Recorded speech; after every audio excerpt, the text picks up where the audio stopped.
Hey, everybody, you're listening to the Ask a Theologian podcast, where we explore the intersection between theology and actual real life. I'm your host, Dave, and today I'm excited. I have on the broadcast with me Dr. U-Wen Low from the University of Birmingham. And now I'm going to let you decide which Birmingham he's from when you hear his accent. Welcome, Dr. Low. Thanks so much, Dave. Thank you for having me. Yeah, and I will clarify, you're in the UK. You're not in Right. not in Alabama, not in Alabama. I actually I don't think there is a University of Alabama. I think that's probably or University of Birmingham in Alabama. No, Who lots of knows? history, but probably not a University of Birmingham Yeah, anyway. probably. And yeah, and it at in Birmingham. You're in Birmingham. Is that the School of Pentecostal Charismatic Studies? Is there an institute there or a separate Yeah. section there? Yeah. So many of your listeners might be familiar with Wolfgang and Daniela, who sort of So, together manage Center for Pentecostal Studies, or whatever we call it. It's just a little sure. subgroup within our broader Right. department. Yeah. It's Wolfgang Vondi and Mhm. Daniela Augustina. Yeah, Mhm. yeah. How is Daniela doing? I heard she was quite sick.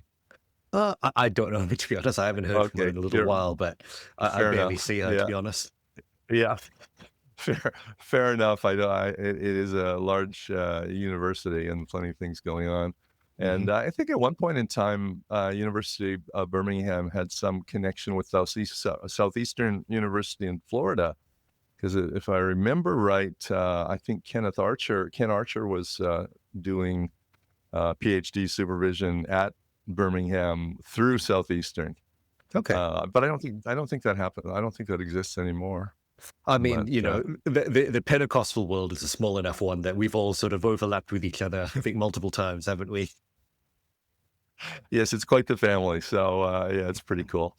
Pretty cool. So hey, I'm really glad to have you on here, and we're going to chat today about post and decolonial perspectives on Pentecostalism.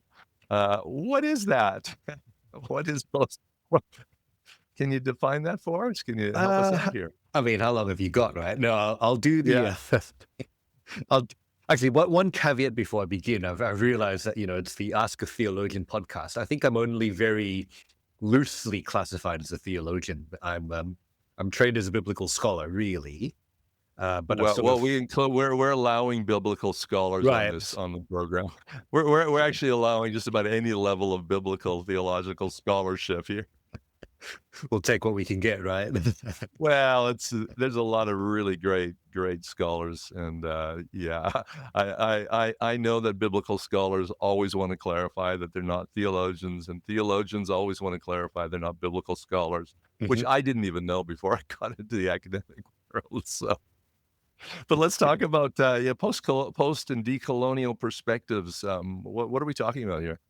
Yeah, I mean, in the simplest way of thinking about it, the way I define it for students in particular is that thinking about post and decolonizing efforts is basically trying to unpick structures of power, right?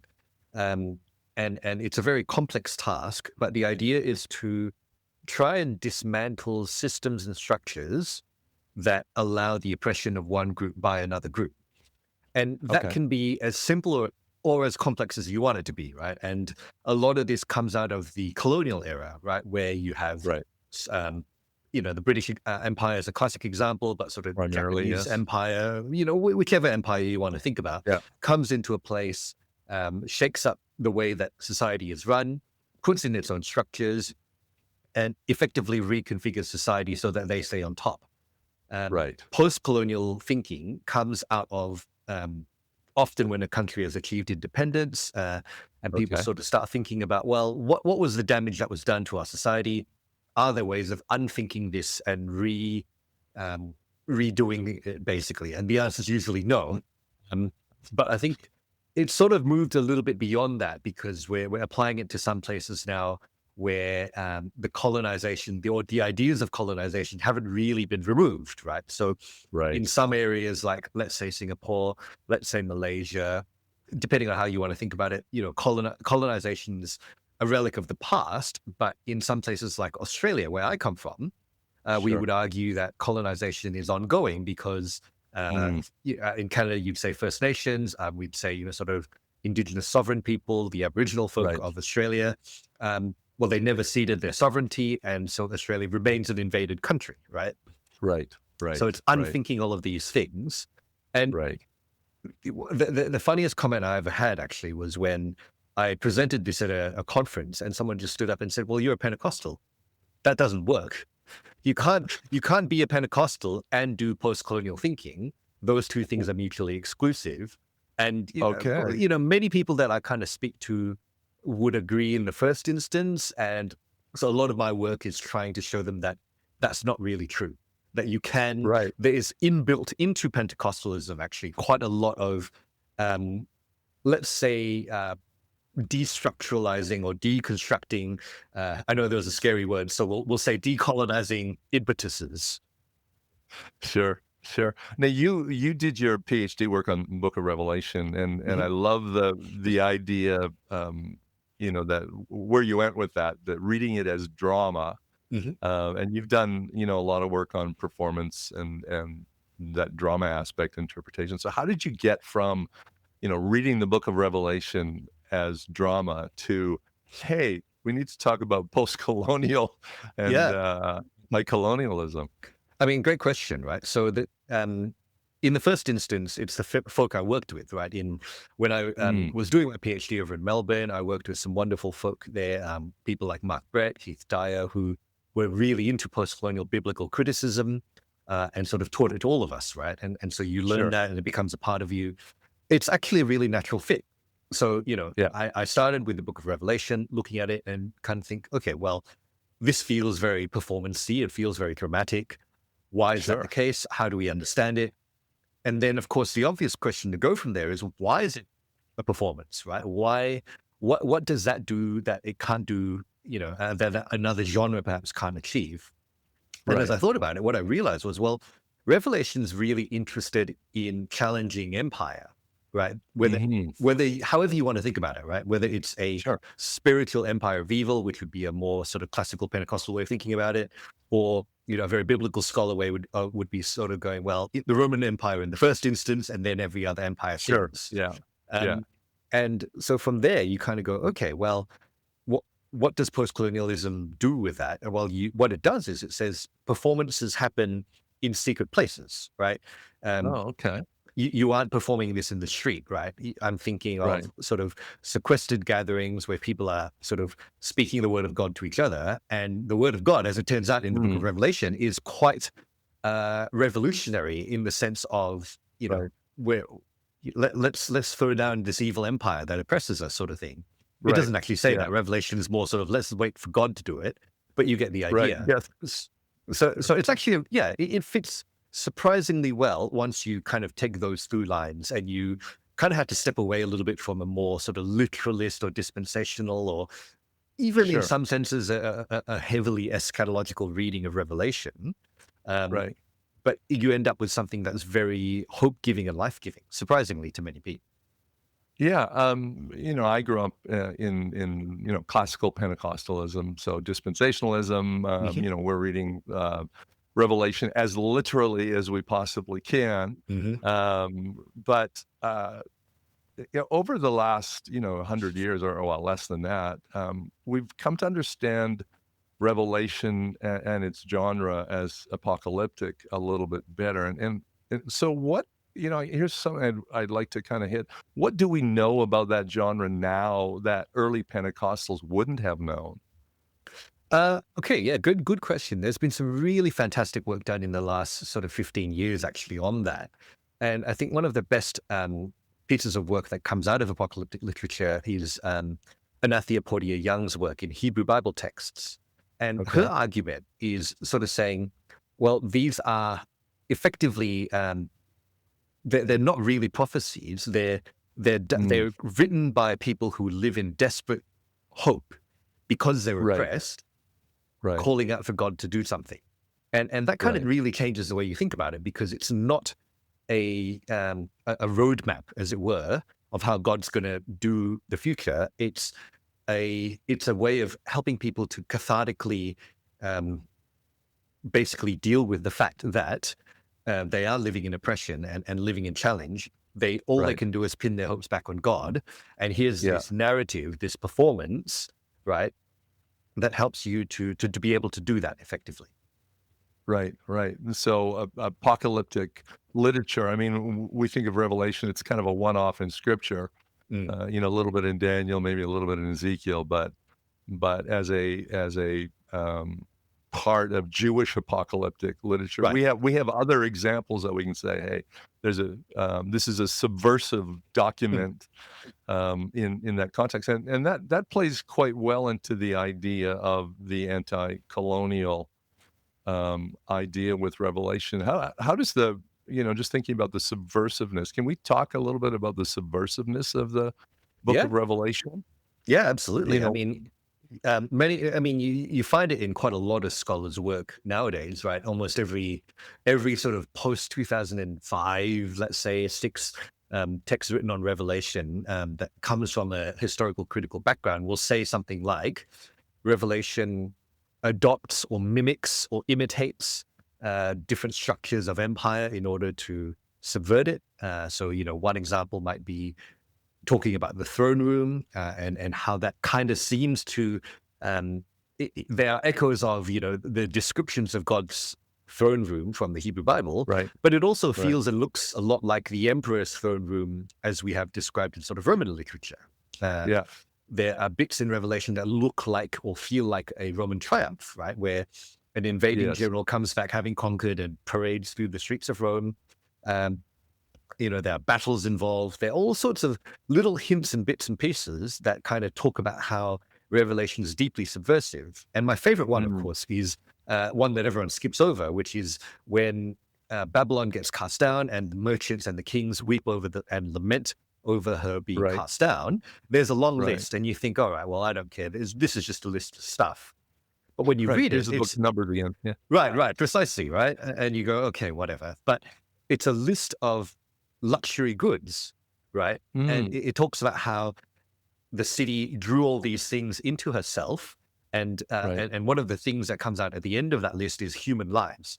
And the mm, implication here is that quite good. this overconsumption and this sort of almost what we would call today hyper-capitalistic society that Rome created, um, Right, not only traded in goods sort of in a way that was destructive to the earth, but also destructive to humanity because it meant that people were trading not just stuff that was expensive and rare, but also human mhm, lives.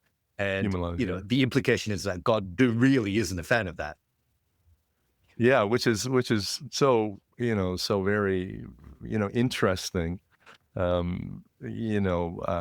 had, and as you may have noticed, I had Lisa Bowen on Mhm. several months ago, who wrote the book African American Readings of Paul, and Right. how Yeah. Scripture was taken by a dominant power holding Hmm. structure and interpreting in a way that benefited them rather than the oppressed. Hmm. Michael Gorman, when he talks about the Book of Revelation, of course, he writes several things on that.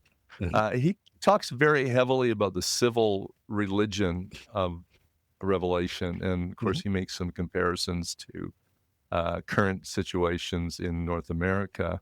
Hmm. Do you see that in Revelation, Oh, or absolutely. Yeah, yeah. I think the genius and the beauty of Revelation is whether you want to think of it as prophecy or apocalyptic, right? Is that it's always going to be true, right? That's why Mm, it stays in the canon. That's why it's always, every time we come to it, we find something new out of it.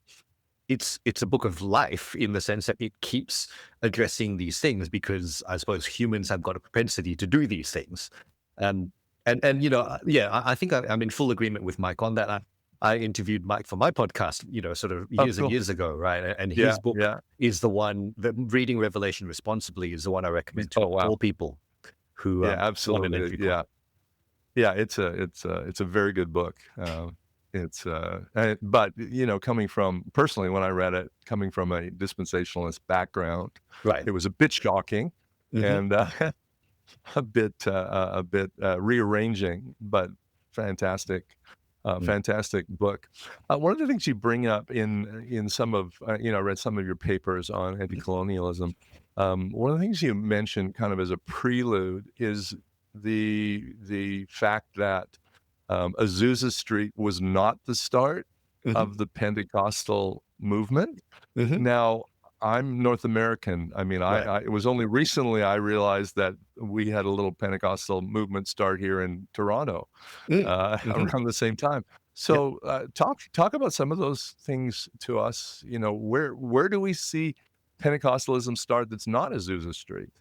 I mean, Alan Anderson, who was formerly based in Birmingham for many, many, many years, right? Right. Famously is sort of the man, right? He's retired now, Yeah. but Yeah. he's the guy who sort of really helped shift the needle of this. What he and a few others like him, sort of Pentecostal historians discovered was that yes, you've got Azusa Street, but all around the same time, the sort of late 1800s, early 1900s, you've got different, so I don't remember them off the top of my head because I've written them Sure. down, so I didn't have to remember, Yeah. right? Sure. But you've got places like in Kerala in India, which continues to be sort of a Christian center today. Of Wow. all places, North Korea had a one of these sort Wow. of Christian North awakenings. Korea. Yeah, Wow. right. Wow. Here in Wales, as you say, Yes. I think. Oh, I can't remember where in Canada. Might have been Toronto, or I might be It thinking was of in the Toronto Toronto, it was the Blessing. Hebden mission. Yeah, the Yep. Hebden, Eleanor Hebden. Hmm. Yeah, the first woman filled with the Spirit in Canada, Eleanor Hebden. Yep. And then, Yeah. a number of different places like that. Azusa Street gets to be dominant because of the dominance of the United States, right? In sort of Mm, media and in publication and all these things. But now we've got this convenient, well, inconvenient, really, little counter narrative strand that says, actually, mm, that's true for a given value of true. We also have a bunch of indigenous Pentecostal movements that spring up around and right, about the place.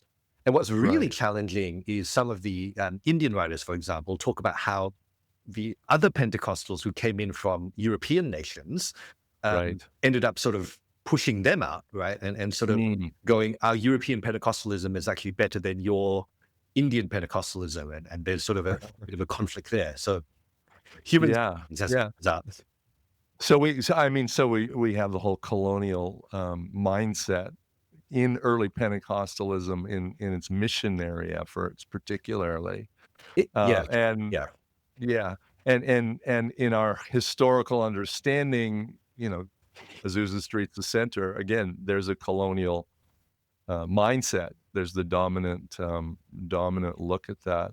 I mean, I Um, will say, Dave, like I don't want to be too sort of, judgmental about it because obviously, it was a different time. It was more than 100 years ago. People sure. had different ideas about the way they went about mission and things like that. You know, all of our theologians talk about the imperatives, the urgency of mission. And so I Sure. think for a lot of them, it was this pragmatism of get out and, sort of seize the kingdom by any means necessary. Of And course. in doing so, they sort of run roughshod over certain ideas. Yeah. The flip side of that is that if you look at how and where Pentecostalism develops, which I suspect might be your next question anyway, it's deeply anti-colonial anyway. So it's really a weird Exactly. juxtaposition that we have of this Sure. really colonial mentality of spreading this movement that has really, really anti-colonial or decolonial mindsets. It's really Right. strange. Right. And talking about Azusa Street, I mean, we have, especially in the early 10, 15 years, we have a pretty remarkable diversity. Hmm.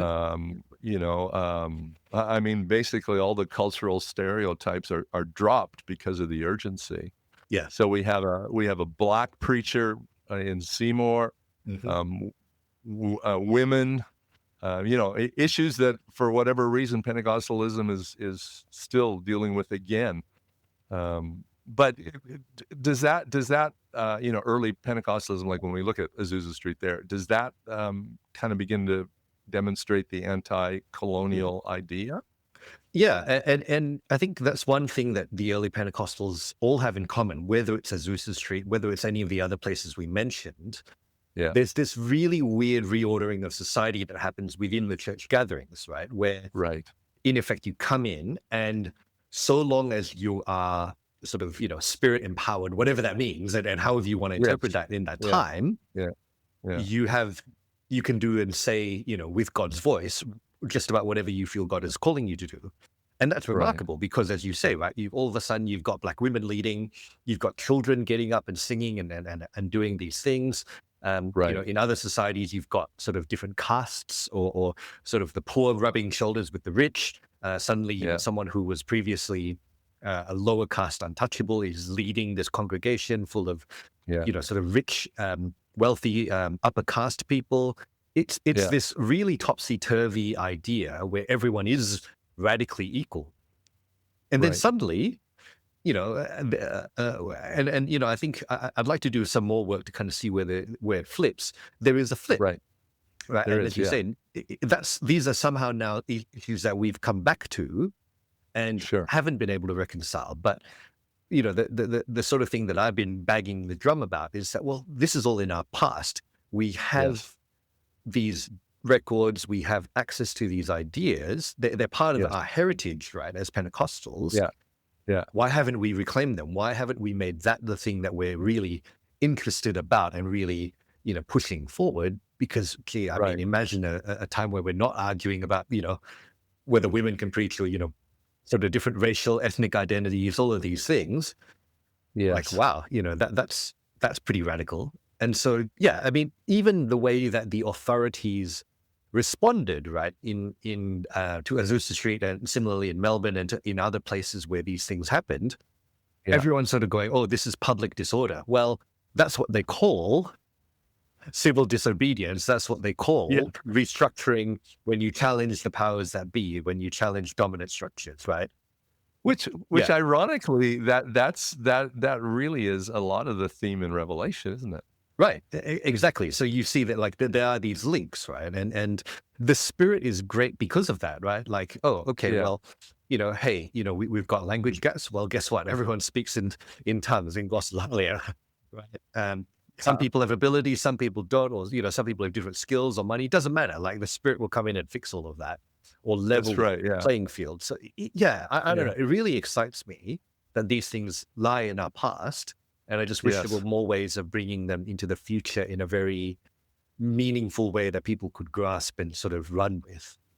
Yeah. I'll be interested in hearing or reading your research when you look into, where it kind of flipped. I know that the little bit of research I've done, it seems like once we needed to organize and become a denomination, Mm-hmm. by that point in time, it had flipped because, Yeah. a lot So of stuff has happened. I wrote one article recently about what happened in Australia, and in Australia it's a little bit different everywhere else. It seems Sure. Australia, it's when sort of soldiers returned from World War II, and I suspect it might be the same Okay. here in England, where Okay. many things changed post, because Yes. sort of feminist discourse tells us the same thing, right? You've got women sort of running everyday life, working at factory, running the countries effectively. Yes. And then the Yes. soldiers come back from World War II and go, oh no, this simply won't do. And then you have a Right. reestablishment of sort of patriarchal structures. I Yeah, don't think it's exactly. quite the same in other parts of the world, but one person can only do so much research, unfortunately. Yeah. Wasn't that why you have all these PhD students to research? Well, in theory, right? Like no Yeah. one wants to come and do this with base. That's too funny. But it's interesting to me because I think, kind of as we talk through the anti-colonialism, the post-colonial attitude in early Pentecostals, I think it brings out an important statement about the Bible itself. Growing up or living in Australia would be slightly different, but here in Canada, so close to the United States, a Christian nation, Mm-hmm.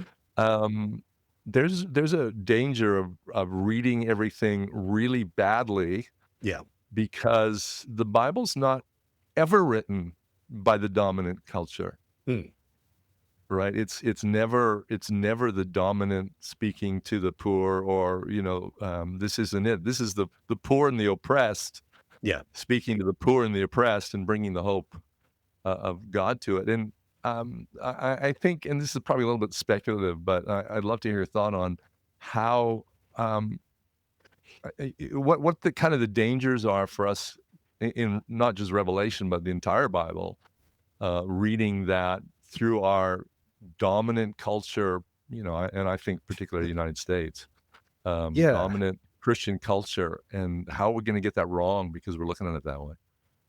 I mean, the default setting for most people is just to be comfortable, right? And so we would read it in a way that perpetuates what we already know, what we're comfortable with. And you know, the challenging thing about that is that we can very easily skate over the difficult bits Mm, of the Bible, right? Um, right. you know, um, sell all you have and come follow me. Yeah. Give away your possessions. Don't talk to your family ever again. Yeah. It is more difficult for a camel to go through the eye of the needle. Jesus has some pretty interesting things to say about bits like that, and Yes. that's true. I think for all of the texts where there is this radical call towards a very simple is not the right word, but a simpler, shall we say, way of living, Mm, a way of right. living that really takes into account one another and the world around us, the environment around us. You don't, Yeah. I mean, and that comes through in different texts, not just Revelation, but in many texts. But we are so comfortable in our sort of, shall we call it a late stage capital Western society where most of us are concerned about. Well, I mean, different people are concerned with different Of course. things, right? Yeah. Many people are concerned with just putting food on the table and paying Right. rent, and that's fair enough. Like Yeah. Yeah. that's very much a challenging thing for all of us. But then those of us who are a little bit more privileged, we're more concerned about what's our next fun thing going to be.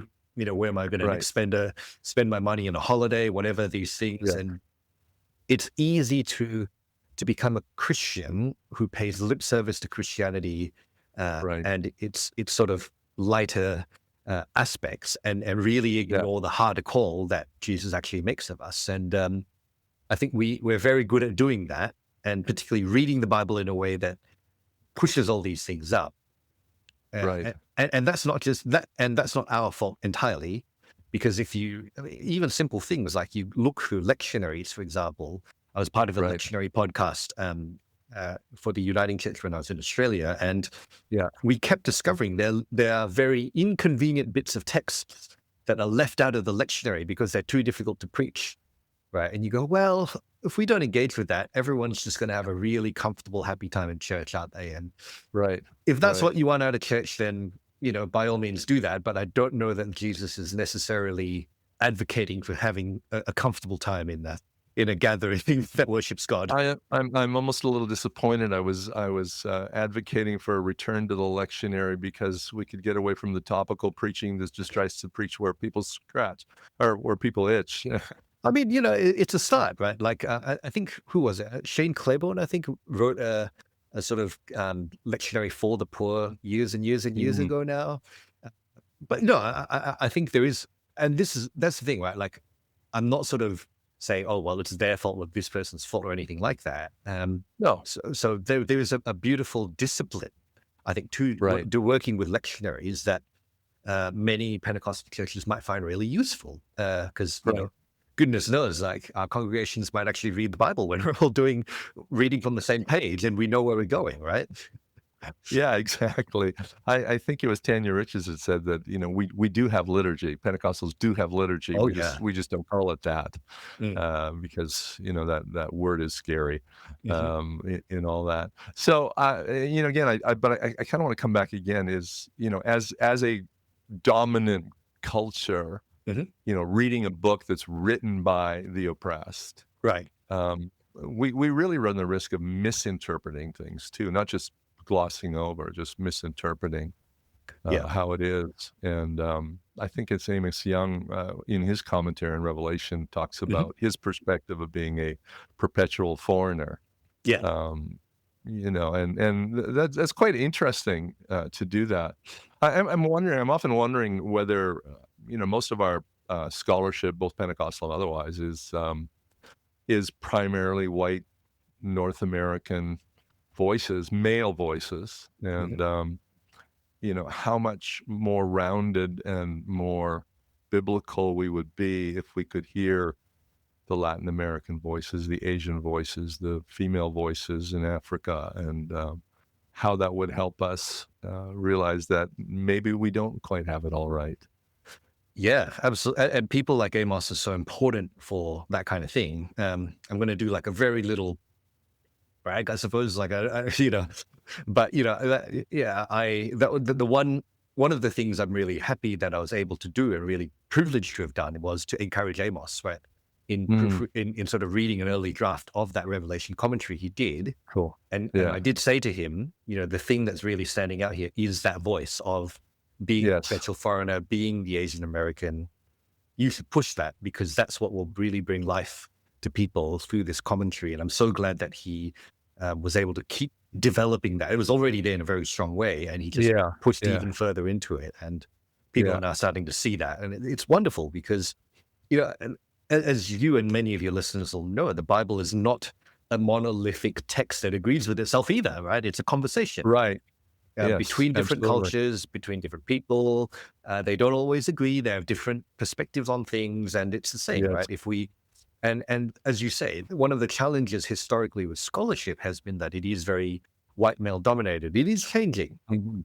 right? Yes. But it's one of the things I would keep pleading for my colleagues to be doing is making space for people like myself at the table. Yeah. Because often, we have different hills to climb, and Right. the struggles are a little bit different. So it's really fantastic when we can include that diversity, and it's always Yeah. comfortable, right? Like people don't often like what I have to say, and that's fine, right? You don't have to like it. All that I want is for you to listen to it, right? And Yes. maybe Yeah. it comes through, maybe it doesn't, but maybe you go, there is a bit more to this than I had thought about previously. What if I started shifting my mind a little bit? That's all that, many of us can ask for, to be honest. Yeah. Yeah. I think, and I'm just going to go back to Lisa Bowen for a moment. Reading her book on African American readings just hit me so strongly about the bias, blindness, blind spot of being a white male or dominant Christian culture or whatever in that culture, how blind we can be to seeing what Scripture really says, because we want to read it so it reinforces what our position, our place, our power, our not and not maliciously, not even intentionally, but that's where we are, and it just becomes so not just valuable, but just crucial to hear your voice, to hear Amos's voice, to hear the other voices from around the world, female voices, Lisa Stevenson, Melissa Archer, all of the, I mean, we can name more and more, which is great. Yeah. I mean, Selena awesome. Stone out here in this part of the world. Yeah. There are many, there are increasingly voices that speak into these things. And I think I would encourage everyone to be able to lean into that, right? One text I will always recommend as well is After Whiteness by Willie James Jennings. Okay. He's not a Pentecostal. I'm not sure where he's from actually, but he kind of talks about theological education, right, and the construct of whiteness within that. And that's a challenge. That's a tough read as well. It's a challenging read, but really helps shift perspectives when you begin to realize that a lot of the way that we do theology, we think theology, we construct it, is very well, he calls it whiteness. From where I am here in the UK, I might say Eurocentric. Sure. But, two sides of the same coin, really. Yeah. One more question, and then I'm just going to ask for some recommendations from you. But and this is just when we talk about all of this stuff, of course, again, Canadian, American context for me, it often sounds a lot like what the rest of my Christian world is calling wokeness. Sure. Being woke. Yeah. Right. But it's not. But how how do we kind of manage it? How do we walk that line here? And having said that, I'm not sure that woke is a bad idea, but I realize the context. I realize the connotations in our culture. Yeah, I mean, I have a hard answer and a soft answer. I don't know which one you want, but I mean, what I would Give us a hard say, one. Give us a hard one. I mean, I would say that, if you're more concerned about wokeness and about achieving or putting out the compassion that God calls us to do, then you've got a problem. Then you may have to re-examine your commitment to God's kingdom, quite frankly. If There we you're go. quite seriously, right? Like God calls us to love one another, to lift up the poor, the dispossessed, and the Absolutely. oppressed. These are not easy calls, and often we don't like the way that people are acting, whom we are called to lift up. And Right. if we're more concerned about policing behavior than we are Yeah. about genuinely caring for people, I think Jesus would have some very strong words to say about that, right? He might call us, a word that begins with P and ends with heresies and rhymes with Pharisees, for example. So, but a more academic way of saying that is that at the end of the day, I think many of these issues are intersectional, right? So what Sure. affects one group of people has got correlates with the way it affects another group of people. And what that means is that other groups of people get doubly or triply sort of disadvantaged, right? We all know how hard it is for women in certain circles. We all know how hard it is for Black folk or African Americans in the American context. And imagine if you're a Black woman, as we would say here, or Black African American woman, how hard life is. So I don't necessarily think that, as you say, right, woke or however we want to think about it, it's not necessarily a bad thing, because it calls attention to the challenges, and these are very real things that people face in day-to-day life. And our call, I would say, as the church, is to find ways to help address them. Yes. That's good. That's awesome. That's a great answer. My last kind of question is, people have heard 30 minutes of us talking about post-colonialism, revelation, but now they go, I had never considered this before. I want to know more. Where can we point them for more information, other than go online and look up U-Wen Low and find all his stuff? Yeah, I mean, if you want Pentecostal post-colonial thinking, there's not a lot of it. Right. There you go. Yeah. Sure. It's Tanya does a bit of it. Who And your listeners will be familiar with already. And there's me. There's, I think, one or two folk out in this way in the world who do a little bit of it. One of the problems is that post-colonial thinking could be easily labeled as we've said, woke. Right. And so I think a few of my colleagues might be a bit cautious in how they label their thinking, which is fair enough, I think, given the landscape. But post-colonial thinking itself is not that simple to do, I will say, right? It's the joke I often make is that it's done by people like me, i.e., sort of third culture kids with identity issues, right? who are deeply concerned about the way that folk like us have been treated and should be treated. Which means that often everyone else is not that interested in it.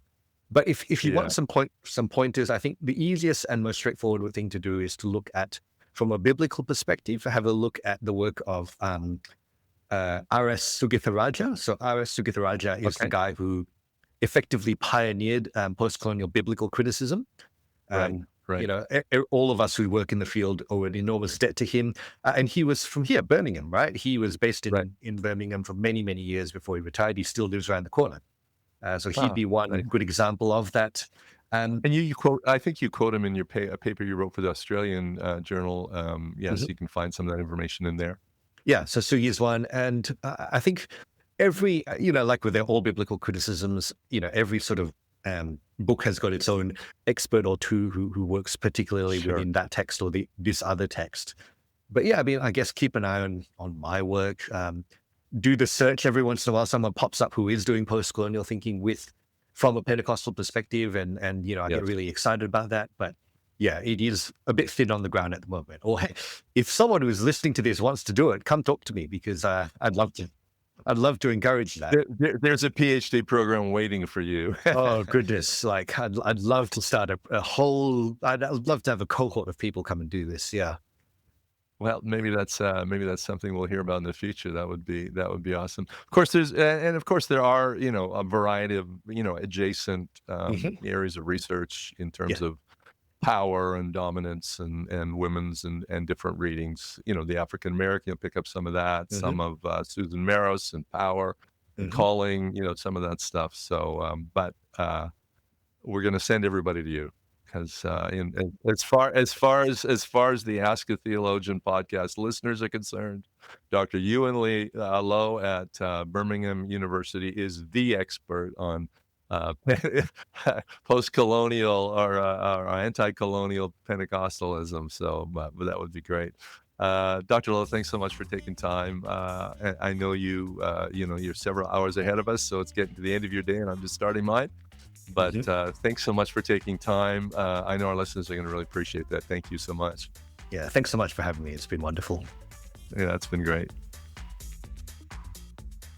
Thanks again for joining us today. I hope you really enjoyed the podcast. If you do enjoy our podcast, we'd love to have you subscribe so you don't miss out on any of our twice monthly episodes. Also, if you have time, give us a review on one of the whatever platform you use to consume your podcast. It'll just really help us a lot. We're also on X and Instagram. You can find us there. And if you have a comment or perhaps a suggestion of some theologian, academic, or topic maybe you'd like to have us explore here on the Ask a Theologian podcast, drop me a line at Dave at theaskatheologianpodcast.com. That's Dave at theaskatheologianpodcast.com. Thanks again for joining. We'll see you next time.